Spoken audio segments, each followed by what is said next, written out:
So I'm just going to go quickly. There's a great study that demonstrates exactly how you can watch this happen in the brain, and it's really kind of cool, especially if you're a neuro geek like me. What they did in this study was they took people, and I don't know how many people know what capsaicin is, but it's a extract of chili peppers essentially. And if you've ever rubbed chili peppers on you, you know your skin gets really irritated. And what you can do is, if you do that, your skin gets allodynic, and then you can put a heat thermode on it, and without actually burning anybody, you can increase and decrease the heat on that thermode and cause people excruciating pain without actually hurting them, which researchers love to do. So what they did was they took people, stuck them in this fMRI machine with the capsaicin and the heat thermode on, and they just sat there and they upped the heat and they downed the heat and they turned the heat up and they turned the heat down, so that people would experience fluctuations in their pain. And then they had them sit there and watch a screen where they just flashed random pictures up on the screen while the pain was getting worse and pain was getting better, so on and so forth over time. And what they found while they're watching the brain is that when the pain got worse, it activated punishment circuits, not surprisingly.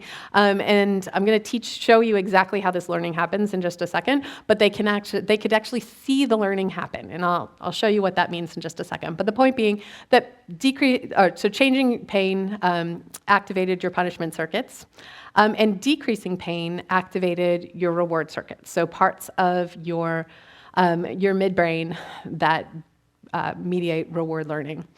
The interesting parts that they found were when, even though pain was going from, say, like a 7 to a 5, so people were still kind of miserable, they said, the decreases in pain were nice.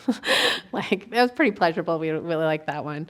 And interestingly, when they took them afterwards, they just took all those pictures that they'd been flashing on the screen in front of them, and they made them do this forced choice test. So they'd put 2 pictures up on the screen at the same time, and they'd say, tell me the one you like best. And what they found was that even though people really hadn't linked the pictures in their, like, cognitively in their head, they tended to pick the pictures that were flashed when their pain decreased. So they liked things that had been shown to them while their pain went down. And they actually avoided pictures that had been flashed on the screen when their pain went up. They didn't know they were doing this. Nevertheless, in just a couple hours, people had trained them to change their preferences on what they wanted to gravitate to with really simple learning tasks. Okay, we kind of went through that. So the way that I think about this, we're going to talk a lot about pain and addiction, and they really do have very parallel paths in terms of how they develop. And so it's not too shocking that they overlap and intertwine sometimes. So what you find with substance use, usually in the initial stages, is substance use start when vulnerable people start getting repeatedly exposed to addictive drugs, right? It's usually for recreation, but basically you have a period where exposure to the addictive substance starts to reshape learning. And you find, most people who are exposed to addictive drugs don't develop substance use disorders, right? So at least 50% of the population drinks alcohol, and most of them do not have an alcohol use disorder. I think we're close to a majority of the population has smoked weed. They don't as well. Even the rates of developing substance use disorders when you try a drug are actually they're not any higher for, say, heroin than they are for alcohol. It's just there's going to be a subset of people where this exposure leads to maladaptive learning and maladaptions in the brain that are going to keep that behavior going, and that person's not going to be able to stop just by trying. And you get the same exact training patterns happening in chronic pain. So in chronic pain, you've got people exposed to changes in pain level over time. And the vulnerable folks, the people who are vulnerable for one reason or another, wind up having pain last. Again, and it's actually remarkable. It's about 1 in 10 of people who are exposed to drugs develop substance use disorder. It's close to 1 in 10 people who experience, at least based on like post-surgical studies. So 1 in 10 people who start wind up not getting better over time. Okay, so we're going to talk a lot about opiates and how they fit into this. So we're going to talk really briefly about opiate pharmacology and their clinical effects. People tend to think that opiates maybe change how they work over time. They really don't. They just shape behavior. So what opiates do acutely is one, they do, in fact, they're very potent analgesics. They're really, really, really good at decreasing pain. So they activate mu and delta opiate receptors actually all over the brain. So in the periphery, and the sites of the injury, in spinal cord and brain, and they reduce transmission of pain signals from not just the sensory circuits, but also the emotional circuits. So they are incredibly good at reducing pain acutely. They also, however, they pharmacologically activate the reward circuit. And I'm going to talk about exactly what this means. But what this means is essentially when you take an opiate from the outside, regardless of what else is happening contextually in your brain, your reward circuits are going to get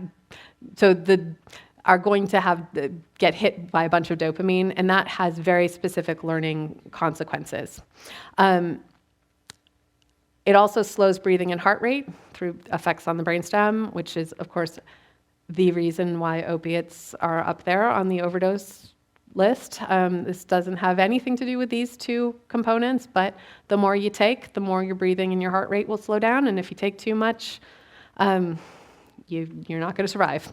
Lastly, they also inhibit GI motility, which causes constipation, which actually is a substantial problem from a patient perspective that I think only some clinicians really pay attention to. And that actually, as much as it sounds silly, it shapes patient behavior and how they use these drugs in ways that can put them at risk for bad learning, right? So patients will avoid taking these medications until they're desperate. And we're going to talk a lot about why that's bad. Paying attention to this actually matters, even though this is where, we think of the action is in terms of behavior shaping. Okay, so when we talk about the chronic effects of opiates, we know what's going to happen when you take an opiate short term, but when we look at what happens to people when they take opiates long term, it's all over the map, right? So the chronic effects are related essentially to learning that happens with repeated exposure to the acute effects. And unless you know a lot about what that exposure has been, it's really, really, really hard to predict whether these opiates are going to help or hurt. And we'll talk a lot about why that is.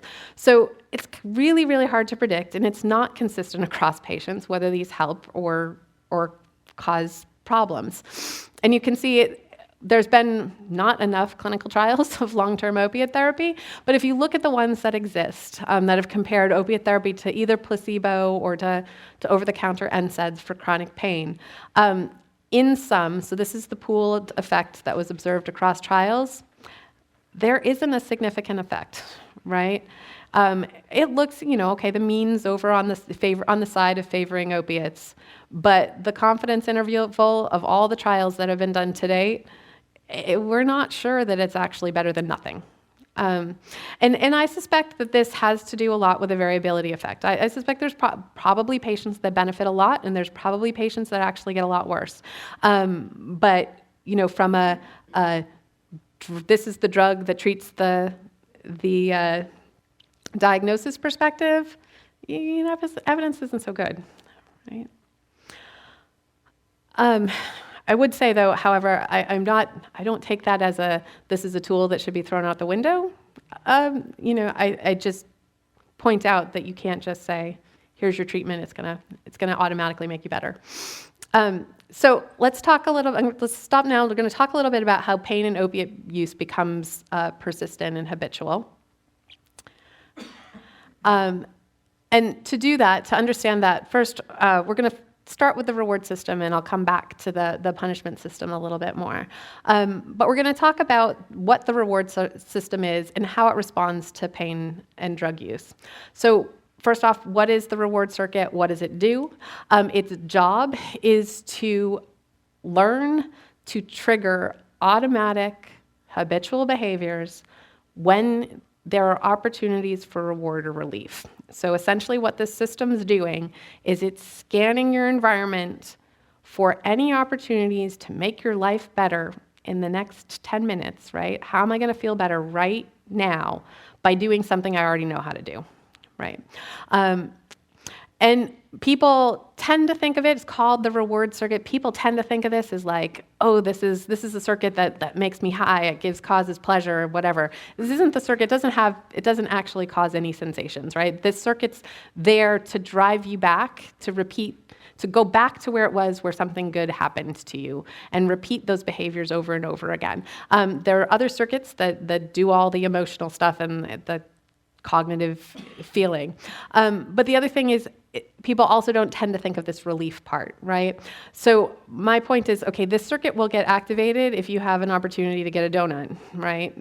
We all can get that, right? Ooh, that's nice. There's nothing, horrible or terrible. You don't have to be in a bad place to want a donut. But there are also many, many things that are contextually incredibly reward driven. So I can promise you, like, a big green net, probably not the thing that you want to see most in your life, but this poor leopard here, like, that is the most rewarding thing possible ever in this situation. And I can guarantee you that leopard's not having a great time. He's not loving his life right now. He's not completely high, but this leopard is going to love green nets for the rest of his life, right? And so these circuits are going to drive you back to anything, regardless of whether you feel good when these circuits are getting activated. So the circuit itself, I'm going to break it down into 3 neurons, 3 simple neurons, so you can understand what it does and the ways that it gets broken. Essentially, there are, all right, I guess I'll go through this really quick. Actually, I'm going to skip forward and then, where did it go? Here. So I'm going to point out there's 3 neurons we're going to talk about. One are these neurons right here in the extended amygdala and the VTA. These are your dopaminergic neurons that get tons of attention neurobiologically. So their job, they get input from all over the brain, autonomic information, cortical information, tons and tons of information. They pull it together to tell you about opportunities you have to make your life better. They send that information about the opportunities to this part of your brain called the nucleus accumbens. And its job is to sit there, look at the opportunities you have available to you, and decide whether it's worth doing anything to try to get those to take advantage of those opportunities and get the reward or relief that's available to you. And then it makes those decisions, and it sends its decision over to the striatum, which is basically part of your brain that holds all of your habits. So everything you've learned how to do, right? When you learned how to bicycle, that's stored in there. When you memorized that song you heard when you were 10 years old, so you can play it back in your head, like, that's in there. Anything you can do that you've done a lot of times gets stored in there. And your nucleus accumbens can trigger any of those habit-seeking behaviors in order to get you that reward. Okay, so that's what we're going to talk about. So this circuit, normally, under normal conditions, as I said, it predicts reward. So it looks for opportunities for all sorts of different types of benefits, right? So it looks for opportunities for food and water and sex and making other people happy and avoiding pain and threats and all sorts of things. And all of those are going to release dopamine in the nucleus accumbens. Interestingly, the one thing that all addictive drugs have in common is that they also pharmacologically activate dopamine neurons or enhance dopamine neurotransmission. And that has a specific effect on learning that I'm going to show you in just a sec.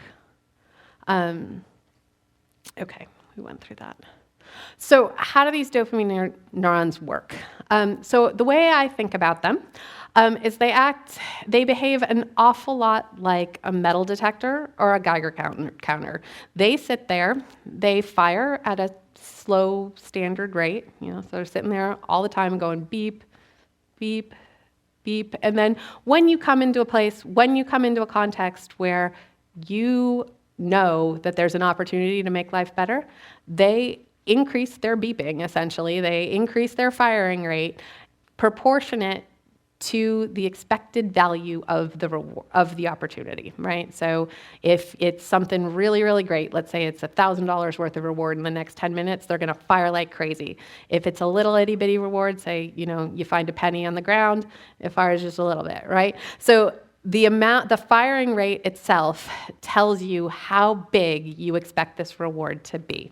And that's the information that it sends to the nucleus accumbens so that the nucleus accumbens can say, well, is it worth working for $1,000? Is it worth working for a penny? It's going to make those choices. And quite frankly, it's going to make different choices depending on your context and your training. So for some people, might be $1 worth of reward might be worth working for, and other people, it's not worth the effort, right? And that depends on some of your other contexts, and we'll come back to that as well.